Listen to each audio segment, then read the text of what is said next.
Hello बच्चों, आज जो प्रकाश का परावर्तन एवं अपवर्तन है उसमें हमारा जो टॉपिक है प्रकाश का परावर्तन वो कंप्लीट हो चुका है और आज नया टॉपिक प्रकाश का अपवर्तन को हम शुरू कर रहे हैं। प्रकाश का अपवर्तन क्या होता है? परावर्तन में क्या होता है, हमने देखा है कि जो प्रकाश की किरणें हैं वो किसी दर्पण से टकराती हैं और वो वापस मुड़ जाती हैं, लेकिन कुछ ऐसे चीजें भी होती हैं जैसे कांच है, कांच के अंदर से प्रकाश की किरण गुजरेगी और वो अपने रास्ते से भटक जाएगी, सीधी नहीं गुजरेगी, अपना रास्ता थोड़ा सा क्या कर देगी, बदल देगी। ऐसा क्यों होता है? ये जो रास्ता बदलती है ये प्रकाश की किरण जब एक माध्यम से दूसरे माध्यम में जाती है, इसी को क्या बोलते हैं? प्रकाश का अपवर्तन बोलते हैं।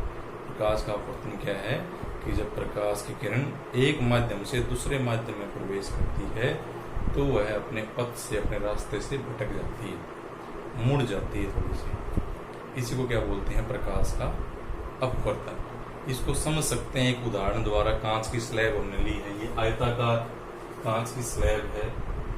ये जो प्रकाश की किरण है EF, ये यहाँ से आई, तो ये जब यहाँ आएगी, जैसे ही ये कांच के अंदर प्रवेश करेगी बच्चों, ये क्या होगी, ये हमने एक परपेंडिकुलर लंब खींच दिया है यहाँ पे, अभिलंब जिसको बोलते हैं। ये क्या होगी, अभिलंब की ओर मुड़ जाएगी। मतलब ये ऐसे आ रही थी, हमने लंब खींच दिया तो ये ऐसे जाने की बजाय क्या होगा, ये थोड़ा सा इसकी तरफ मुड़ जाएगी। तो इसने अपना रास्ता क्या कर लिया, बदल लिया। फिर ये मुड़ के वापिस, जैसे ये कांच से बाहर वापिस हवा में आएगी, जैसे ही फिर क्या होगा, इसको जाना चाहिए था ऐसा, यानी फिर से क्या होगा, ये दूर हट जाएगी थोड़ी सी।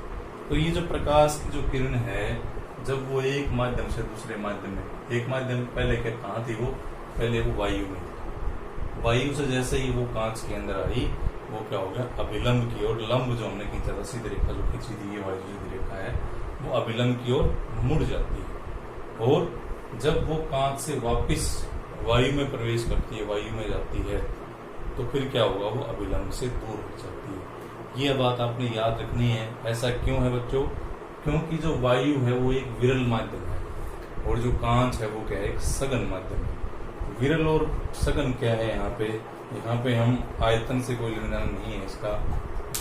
यहाँ पे विरल और सघन का मतलब प्रकाशीय भी सरल और प्रकाशीय आपका विरल माध्यम। मतलब क्या, सीधी सी बात ये है कि जिस माध्यम में प्रकाश की जो चाल है, प्रकाश की गति, वायु में कितनी होती है प्रकाश की गति, 3 लाख मीटर प्रति सेकंड होती है।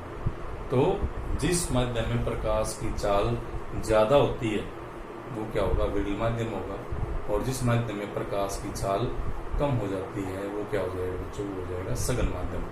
तो यहाँ पे वायु में प्रकाश की चाल ज्यादा है इसलिए वो विरल माध्यम है, और कांच में प्रकाश की चाल क्या है, आपकी कम है, इसलिए वो सघन माध्यम है। तो सीधी सी बात यह है कि जब प्रकाश की किरण विरल माध्यम से सघन माध्यम में प्रवेश करती है, मतलब वायु से कांच में, वायु से जल में प्रवेश करे, क्योंकि वायु की अपेक्षा सारे क्या होंगे, सघन माध्यम होंगे।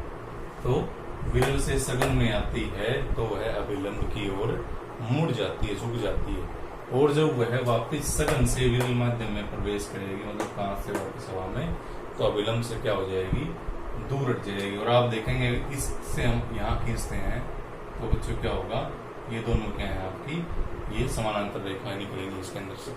तो ये क्या है, जो किरण गिरती है इसके ऊपर उसको बोलते हैं आपतित किरण। ये पहले भी आ चुका है। जो किरण गिरने के बाद जो यहाँ से कांच के प्रवेश से बाहर निकलेगी हो जाएगी अपवर्तित किरण। और ये जो कोण बनाया है ये हो जाएगा आपतन कोण। ये जो कोण बनाया है वो हो जाएगा अपवर्तन कोण। जैसे पिछले वाले में आपतन कोण और परावर्तन कोण था, तो ठीक वैसे ही इसमें भी आप देख सकते हैं आपतन कोण और अपवर्तन कोण इसको बोलेंगे। तो आपने यहाँ से इस प्रयोग से 2 बातें याद रखनी है कि जब प्रकाश की किरण विरल माध्यम से सघन माध्यम में प्रवेश करती है तो वह विलंब की ओर झुक जाती है, और जब वह सघन से विरल में जाएगी तो विलंब से दूर हट जाती है। और यहीं से इसके 2 नियम, जैसे आपके परावर्तन के नियम थे वैसे ये अपवर्तन का पहला नियम तो बिल्कुल मिलता जुलता है। आपतित किरण, अपवर्तित किरण और दोनों माध्यमों को अलग करने वाले आपतन बिंदु पर अभिलंब से सभी एक ही तल में होते हैं। मतलब क्या है भैया, आपका आप ये किरण आ रही है जो जारी है, जो आपने अविलंब में डाला है, उन सबको आप पेपर पे बना सकते हो आराम से। कोई 3D नहीं है, 3 डायमेंशन नहीं है, इसके अंदर 2 डायमेंशन है, इसलिए एक ही तल में है।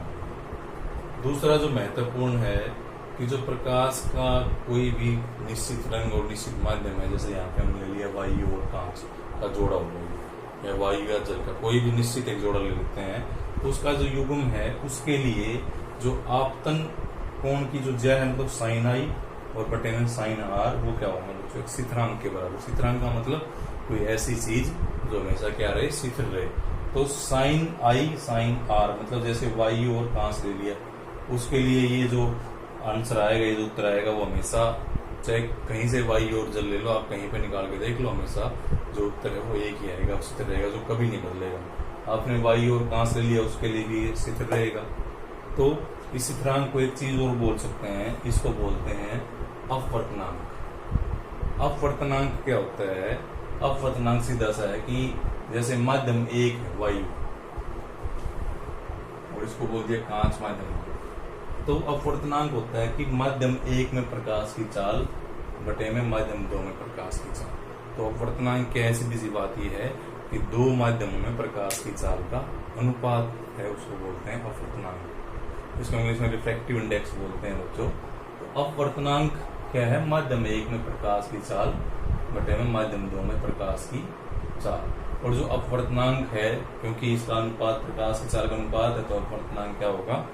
दोनों माध्यमों में प्रकाश की चाल पर निर्भर करता है। ये नियम सारे बच्चे कॉपी में लिख लें, इसको याद कर लें। ये नियम आ सकते हैं आपके पेपर में कि अपवर्तन के नियम लिखो, तो आप कॉपी में नोट कर सकते हो। आपके सामने है अपवर्तन के नियम, और जो बुक है आपकी उसमें भी पेज नंबर 191 के ऊपर दिए हुए हैं। पेज नंबर 191 के ऊपर अपवर्तन के नियम एनसीईआरटी की बुक में लिखे हुए हैं।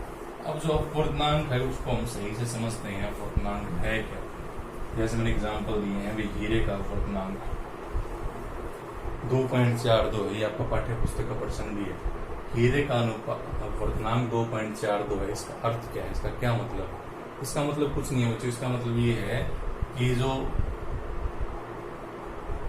वायु में प्रकाश की चाल, मतलब प्रकाश की चाल बटे में हीरे में प्रकाश की चाल, हीरे में प्रकाश की चाल, इन दोनों का जो अनुपात है वो है 2.4। आपसे कोई पूछे कि हीरे का अपवर्तनांक 2.42, इसका अर्थ क्या है, तो आपने कुछ नहीं बताना, इसे बताना है कि इसका अर्थ है कि यह वायु में प्रकाश की चाल और हीरे में प्रकाश की चाल का अनुपात है। भाई इसमें जो प्रकाश वायु में जैसे प्रकाश की चाल होती है 3 × 10⁻⁸ मीटर पर सेकंड, ऐसे ऐसे सवाल भी आ सकते हैं। हीरे में प्रकाश की चाल ज्ञात करो, और उत्तर ये है 2.4, तो यह यहाँ आ जाएगा, ये नीचे चला जाएगा।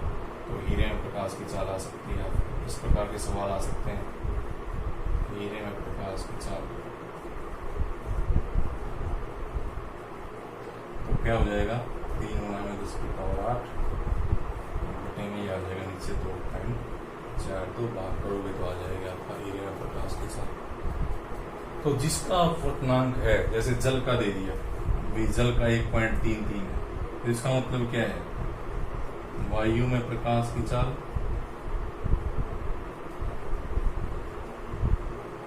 बटे में जल में प्रकाश की चाल, जल में प्रकाश की चाल कितना हो जाएगा? 1.3। ये मतलब है इसका, और ये आपको सबको पता है कितनी होती है, तो जल में निकाल सकते हो, ये इसके नीचे बटे में आ जाएगा। इस प्रकार के सवाल आएंगे आपके पाठ्य पुस्तक के प्रश्नों में, निकालो तो बड़ा आसान है। तो ये आपका अपवर्तनांक और अपवर्तन के नियम, दोनों चीजें आपने पढ़नी। छोटा सा टॉपिक था, छोटी सी वीडियो आज है। इसके बाद हम करेंगे लेंस और उनके द्वारा कैसे प्रतिबिंबों की रचना होती है। आज के लिए बच्चों इतने काफी है, इसको ध्यान से एक बार पढ़ लेना अपवर्तनांक को, उसका formula. Thank you very much.